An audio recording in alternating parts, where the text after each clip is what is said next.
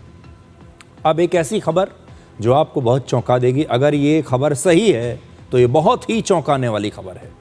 क्या आप ये कल्पना कर सकते हैं कि किसी देश का पूर्व राष्ट्रपति अपने ही दुश्मन देश का एजेंट बन जाए? ये कहानी ईरान के पूर्व राष्ट्रपति महमूद अहमदीनेजाद की है। अमेरिका के एक बहुत बड़े अखबार द न्यूयॉर्क टाइम्स ने दावा किया है कि 69 साल के महमूद अहमदीनेजाद को इजराइल ने अपने जासूस की तरह इस्तेमाल किया। अहमदीनेजाद वर्ष 2005 से 2013 तक ईरान के राष्ट्रपति थे और उस दौरान वो ईरान के सबसे कट्टर नेताओं में गिने जाते थे।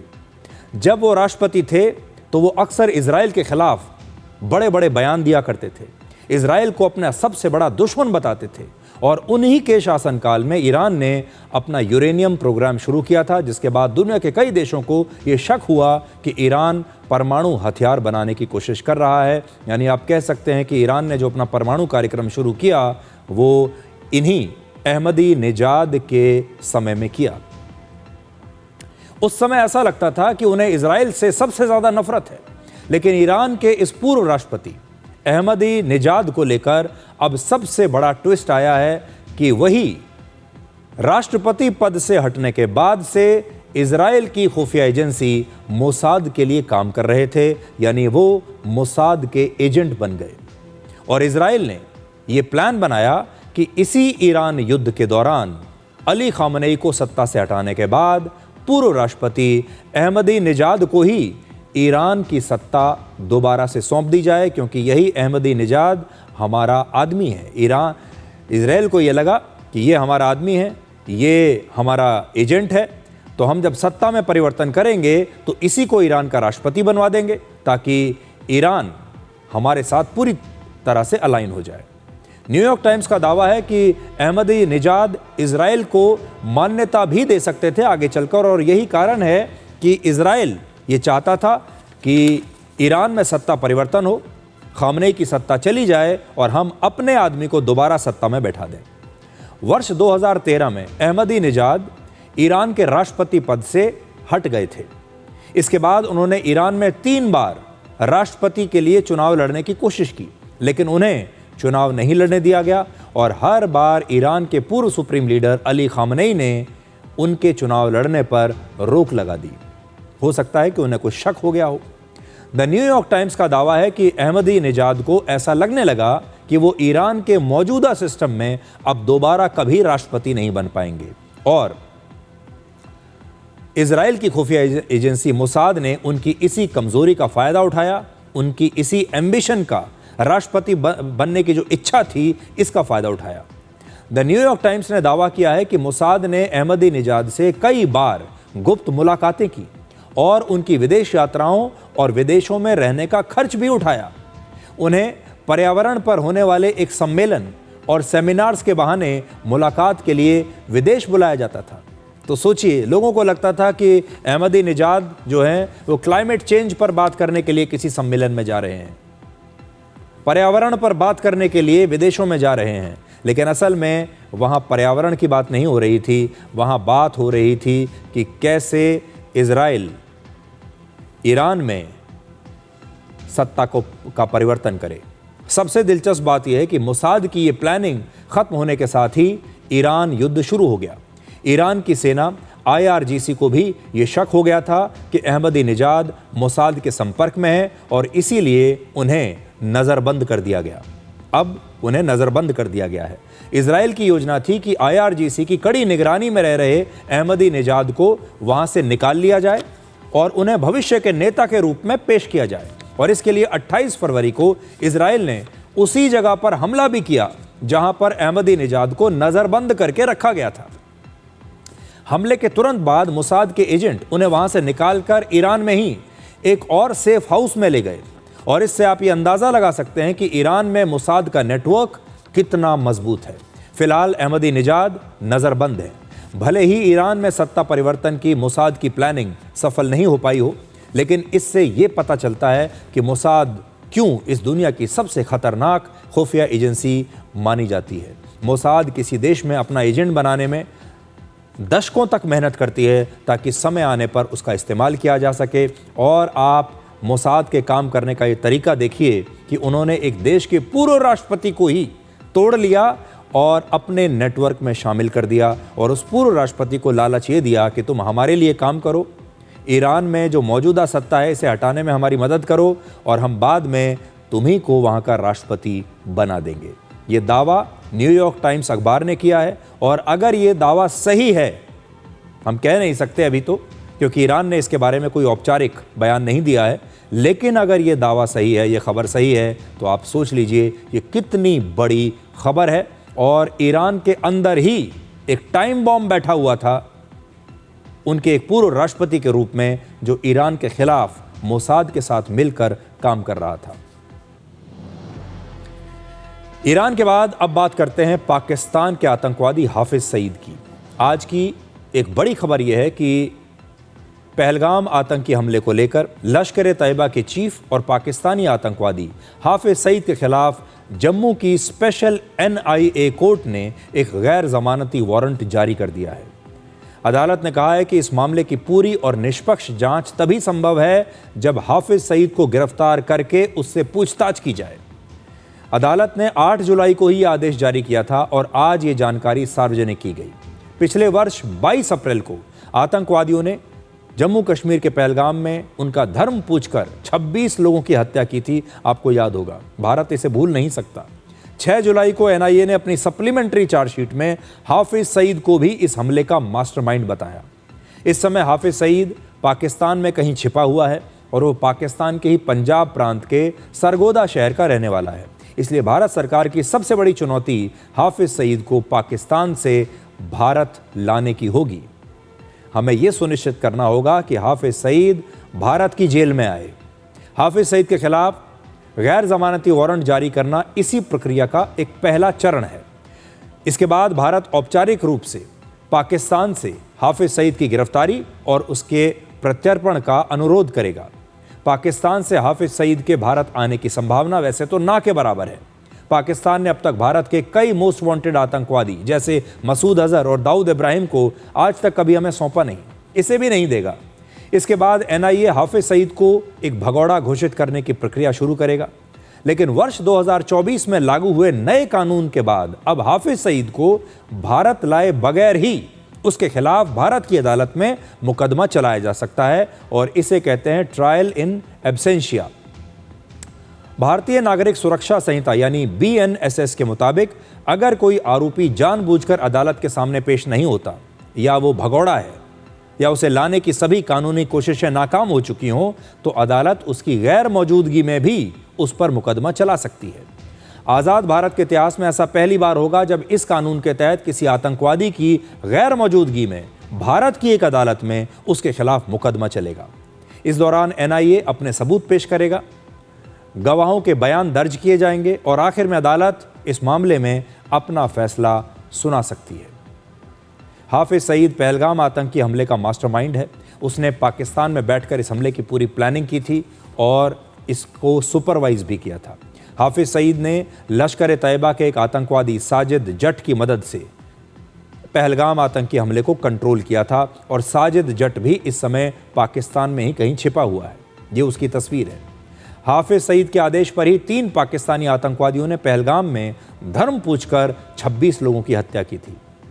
TRF ने पहले इस हमले की जिम्मेदारी ली और TRF असल में कोई अलग आतंकी संगठन नहीं बल्कि लश्कर तैयबा की ही एक नई दुकान है।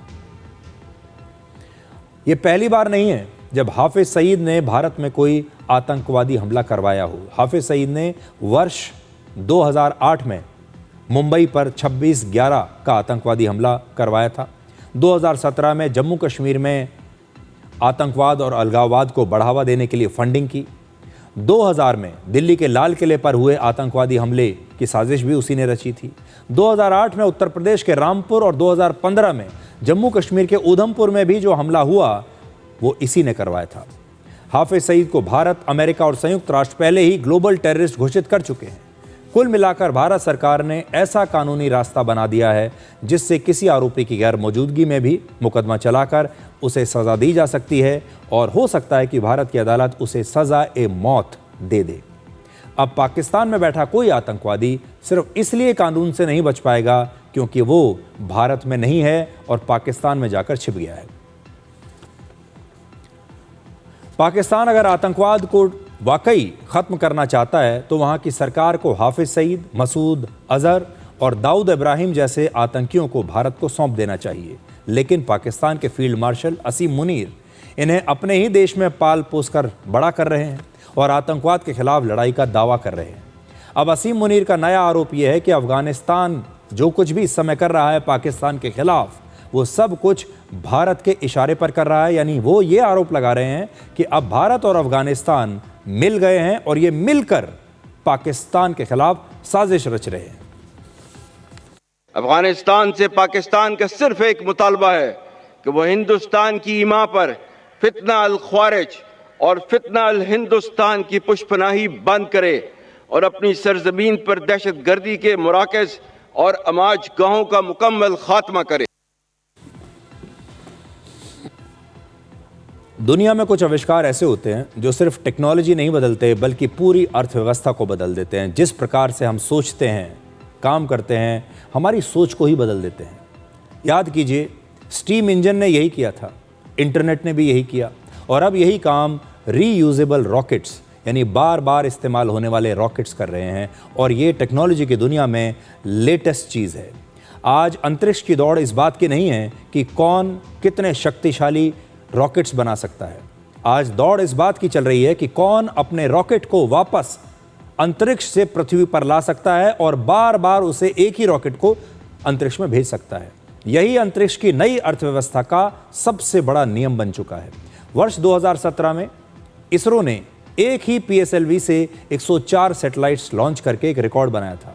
लेकिन इसके 4 साल बाद इलॉन मस्क की कंपनी SpaceX ने फैल्कन 9 नाम के रॉकेट से 143 सैटेलाइट्स लॉन्च कर दिए।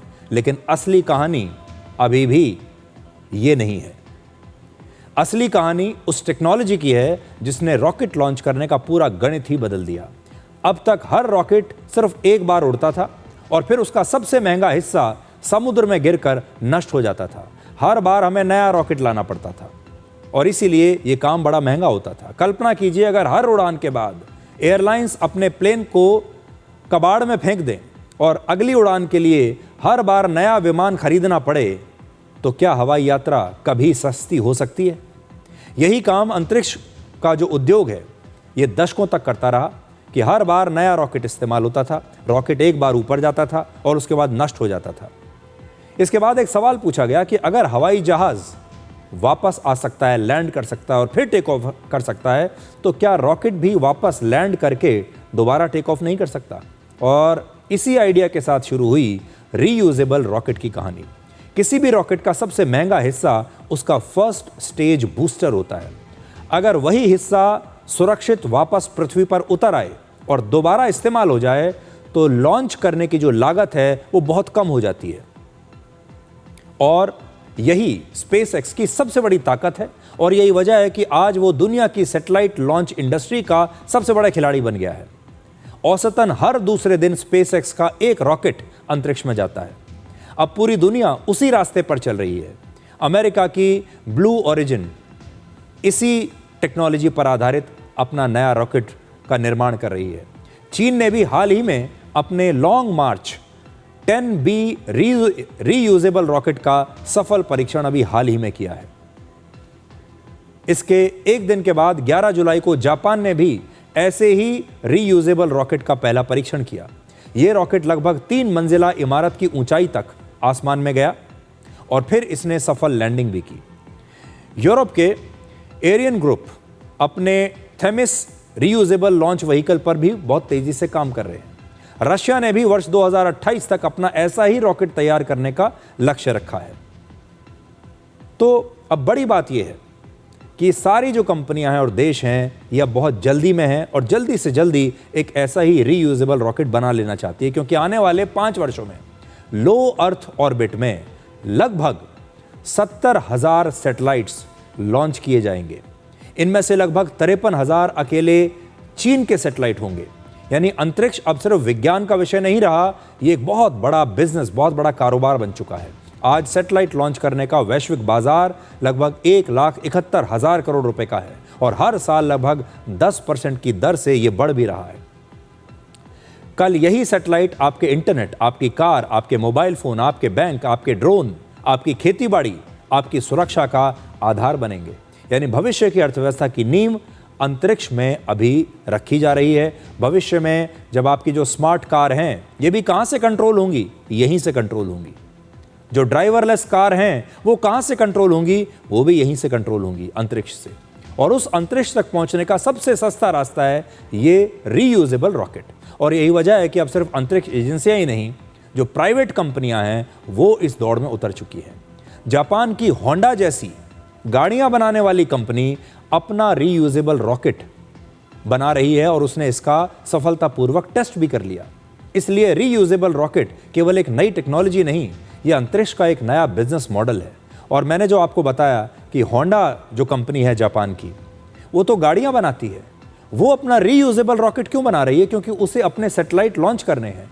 होंडा चाहता है कि उसकी जो स्मार्ट कार हैं उन्हें ऑपरेट करने के लिए उनके अपने सैटेलाइट होने चाहिए। वो इनका कंट्रोल किसी दूसरे सैटेलाइट को आउटसोर्स नहीं करना चाहते।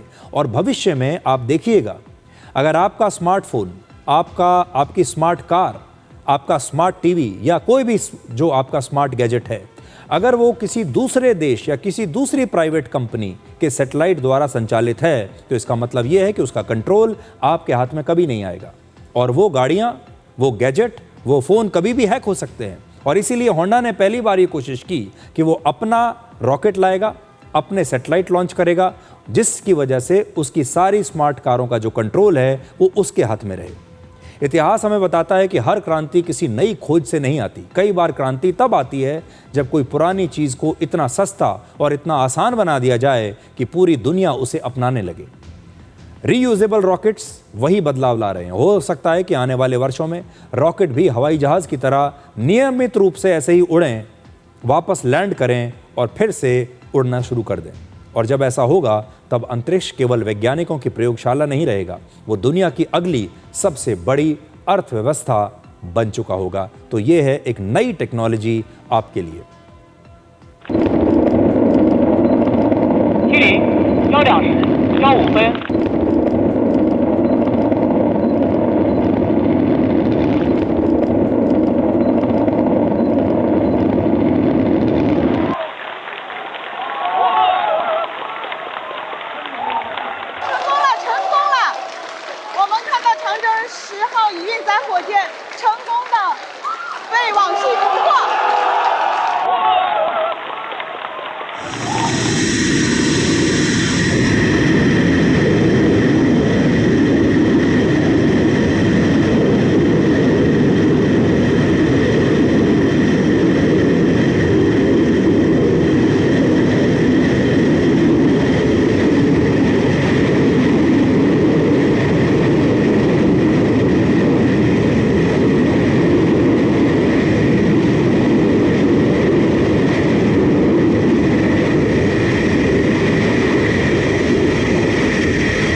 डिकोड में हमारी हमेशा ये कोशिश रहती है कि दुनिया भर में क्या हो रहा है, कौन सी नई टेक्नोलॉजी आ रही है, आपकी ज्ञान वृद्धि कैसे हो सकती है, इस सब का भी हम ध्यान रखें।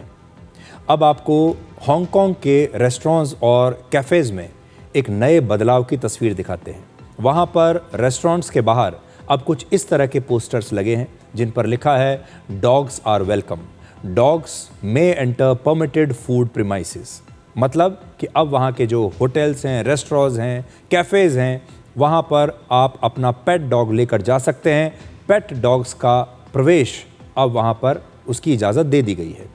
हांगकांग में पिछले 32 वर्षों से रेस्टोरेंट्स और कैफ़ेज़ में डॉग्स को ले जाने पर पाबंदी थी, लेकिन अब वहाँ की सरकार ने इसे हटा दिया है। यानी अब लोग अपने पेट डॉग्स के साथ ऐसे रेस्टोरेंट्स और कैफ़ेज़ में खाना खाने के लिए जा सकते हैं।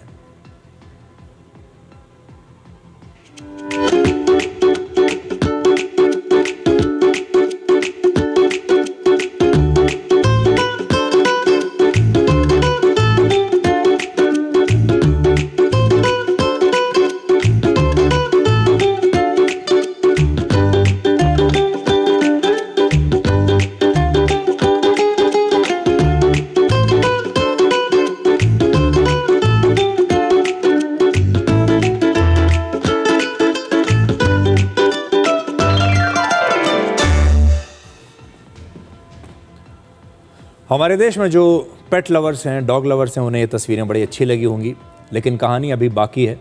एक छोटा सा ब्रेक ले रहे हैं और ब्रेक के बाद आपको दिखाएंगे कि इन रेस्टोरेंट्स और कैफ़ेज़ में पेट डॉग्स को ले जाने की इजाज़त तो मिल गई, लेकिन उसके साथ कुछ नियम भी हैं। वो नियम हम आपको बताएंगे और ये भी हम डिस्कस करेंगे कि क्या भारत में भी ऐसा संभव है।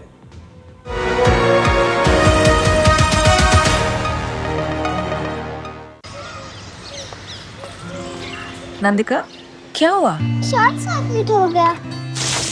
यहाँ स्पेशलिस्ट की जरूरत है। मामूली वायर्स नहीं, वायर्स का specialist. KEI wires and cables, her tension सहे चलती रहे।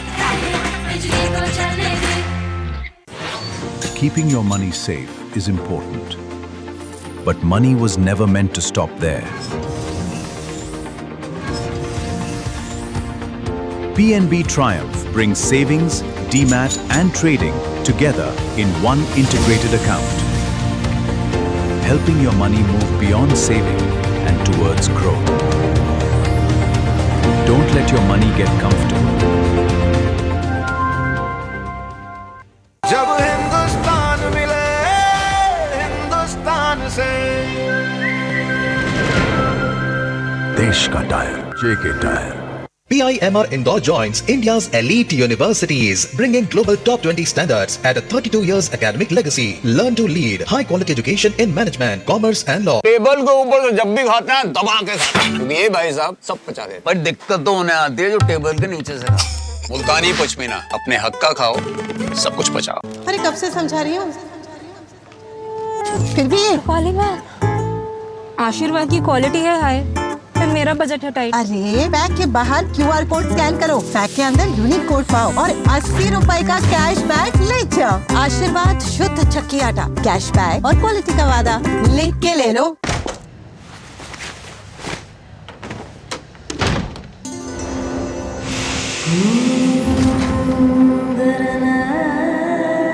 सौ प्रतिशत शुद्ध सैंडलवुड ऑयल से बना, असली गुणों से भरपूर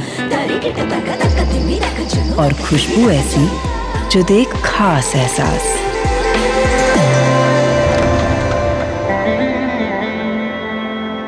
मैसूर सैंडल सोप, मेरा रॉयल ब्यूटी रिचुअल। ये कड़े इम्तिहानों से नहीं डरता, इसे सालों का तजुर्बा है। इसलिए मैं भी सूर्या पाइप्स का फैन हूँ। देश की तरक्की के सच्चे साथी। सूर्या है तो भरोसा है।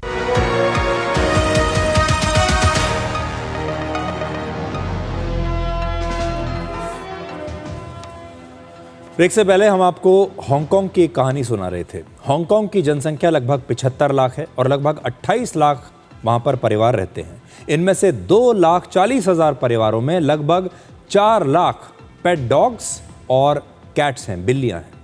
यानी लगभग 9% घरों में कोई ना कोई पालतू जानवर वहाँ पर है। पहले जब ये लोग रेस्टोरेंट या कैफ़े में जाया करते थे तो उन्हें अपने पेट डॉग्स को या पेट एनिमल्स को घर पर ही छोड़ना पड़ता था, या अगर वो अपने डॉग को लेकर भी गए तो उसे रेस्टोरेंट के बाहर रखना होता था। और इस वजह से कई लोग बाहर खाना खाने के लिए जाते ही नहीं थे, ऐसे रेस्टोरेंट्स में नहीं जाते थे क्योंकि वो अपने पेट्स को घर अकेला छोड़कर नहीं जाना चाहते।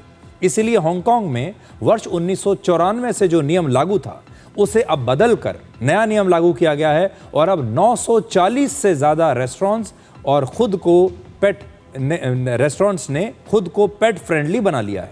इस छूट के साथ नए नियम भी आए हैं जिससे दूसरे कस्टमर्स को असुविधा ना हो। जैसे इन डॉग्स को कम से कम 1.5 मीटर की लीश यानी पट्टे से बांध कर रखना होगा। उन्हें खाने के जो टेबल है और वहाँ के बर्तनों से दूर रखना होगा।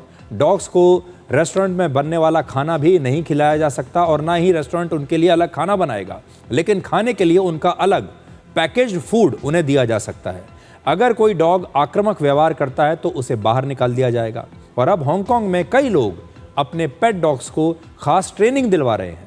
उन्हें सिखाया जा रहा है कि अगर वो बाहर जाएं, उन्हें रेस्टोरेंट में अगर ले जाया जाए तो कैसे वहाँ पर शांत बैठना है, कैसे बिना वजह भौंकना नहीं है, कैसे दूसरे कस्टमर्स को परेशान नहीं करना है। और कई बार डॉग्स के साथ ये भी होता है कि जब आप उन्हें भीड़ भाड़ वाली जगहों पर ले जाते हैं तो वो असहज हो जाते हैं, कई बार वो डर जाते हैं, तो उन्हें इसकी भी ट्रेनिंग दी जा रही है। और इस फैसले से हांगकांग के जो लोग हैं वो तो खुश हैं ही, साथ ही जो रेस्टोरेंट्स हैं उनके मालिक इस बात से खुश हैं कि अब उनका जो बिजनेस है वो पहले के मुकाबले बढ़ जाएगा। 如果佢哋咁冇禮貌，我哋都一定會去懲罰佢哋，同埋同佢哋講唔可以咁樣做，因為都知始終有啲人驚狗同埋唔中意狗啦。咁我哋都要做好榜樣，就係希望即係你唔中意唔緊要，但係我哋都會尊重你，但係我哋都要做翻好個責任先咯。We already see in a day 2 to 3 tables outdoor For pets, sometimes it's more. So if we open doors inside, I think it should just boost the business to another 10 to 20%. अब Hong Kong के जो restaurants हैं उनके मालिकों को ऐसी उम्मीद है कि ये नया नियम आने के बाद से उनका 20% तक कारोबार बिजनेस बढ़ जाएगा। अब बात करते हैं हमारे देश की। हमारे देश में पेट डॉग्स को बाहर रेस्टोरेंट्स में ले जाने को लेकर कोई नियम लागू नहीं है। ये फैसला ज़्यादातर रेस्टोरेंट के मालिकों पर छोड़ दिया जाता है, उनके मैनेजमेंट पर छोड़ दिया जाता है। हालांकि दिल्ली, मुंबई, बेंगलुरु, पुणे और गोवा जैसे कुछ बड़े शहरों में कई कैफ़े ऐसे हैं जो पेट फ्रेंडली हैं, लेकिन वहाँ पर भी कुछ नियम पहले से तय होते हैं। कोई समाज अगर बेजुबान जानवरों के साथ कैसा व्यवहार करता है, इस बात से उस समाज के चरित्र और संवेदनशीलता की पहचान होती है। जहाँ जानवरों के लिए भी जगह होती है, वहाँ इंसानों के लिए भी अपनापन और ज़्यादा बढ़ जाता है।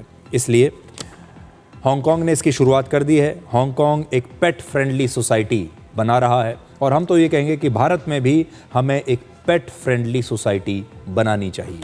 एक ऐसा समाज बनाना चाहिए जहाँ जो पेट डॉग्स हैं या जो हमारे पालतू जानवर हैं उनके लिए भी वैसी ही जगह हो जैसी इंसानों के लिए है। अब एक छोटे से ब्रेक के बाद डिकोड जिंदगी में आपको दिखाएंगे आज का विचार।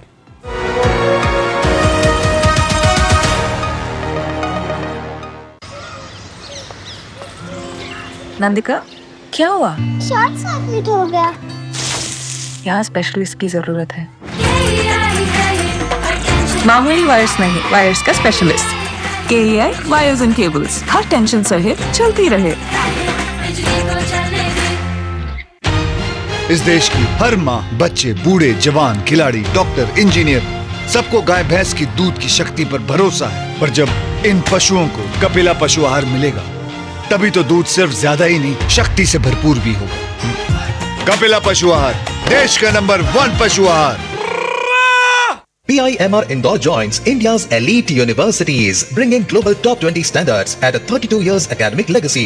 Learn to lead high quality education in management, commerce and law. Table के ऊपर तो जब भी खाता है दबा के खाता है, क्योंकि ये भाई साहब सब पचा देते। पर दिक्कत तो उन्हें आती है जो टेबल के नीचे से खाता। मुल्तानी पश्मीना, अपने हक का खाओ, सब कुछ पचाओ। अरे कब से समझा रही हूँ, फिर भी आशीर्वाद की क्वालिटी है हाय, फिर मेरा बजट है टाइट। अरे बैग के बाहर QR कोड स्कैन करो, बैग के अंदर यूनिक कोड पाओ और 80 रुपए का कैश बैक ले जाओ। आशीर्वाद शुद्ध चक्की आटा, कैश बैक और क्वालिटी का वादा लिख के ले लो। प्लेटफॉर्म नंबर 2 से चलने वाली सुपरफास्ट एक्सप्रेस के यात्रियों आई एम हियर। तुम्हें नहीं, इसे मोबाइल चार्ज करना, दिमाग चार्ज कर अपना। ऐसे पब्लिक पोर्ट से फोन चार्ज किया तो पर्सनल डेटा होगा पब्लिक। देखा? पापा रुको, मैं पे करता हूँ। No signal. अब क्या करोगे? फ्री वाईफाई है ना। बुद्धू सुधर जा। पेमेंट्स के लिए नो ओपन वाईफाई, यानी फ्रॉड को करो बाय बाय। RBI कहता है करो से ही शुरुआत, बनो फाइनेंशियली स्मार्ट। ये कड़े इम्तिहानों से नहीं डरता, इसे सालों का तजुर्बा है। इसलिए मैं भी सूर्या पाइप्स का फैन हूँ। देश की तरक्की के सच्चे साथी। सूर्या है तो भरोसा है।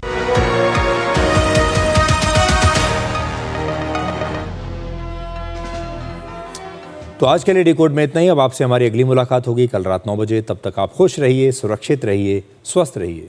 और कितनी अजीब सी बात है, चैन से जीने के लिए हर व्यक्ति बेचैन है। नमस्कार।